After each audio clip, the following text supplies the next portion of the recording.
बगैर अप्रेंटिसशिप के हम सोचबो कि अपन सपना आसानी से पा लेबो तो इतना आसान तो नहीं। मेहनत करे लगी फिर ये 60 सेकेंड में स्क्रोल करे वाले मेहनत ना है, सच में मेहनत करे लगे।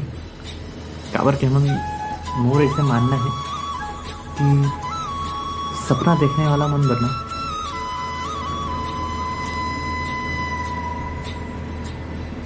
कुछ नामुमकिन नहीं रहा है।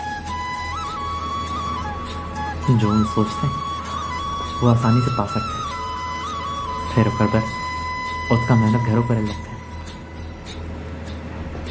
ये अतका मेहनत के बीच में कई बार आत्मविश्वास इससे चढ़े रहते हैं कि आज सब लोग कर डल, फिर करत करत करत जब रिजल्ट नहीं आया तो आत्मविश्वास इसे कम हो जाता है। तो ये जो ग्राफ है मेहनत के, ये ऊपर नीचे हो जाता है। तो जब ये ग्राफ ला आप मन देखो, मन जब जीव जैसे मोर साथ होते तो ऐसे लगता है कि यार छोड़ सबला,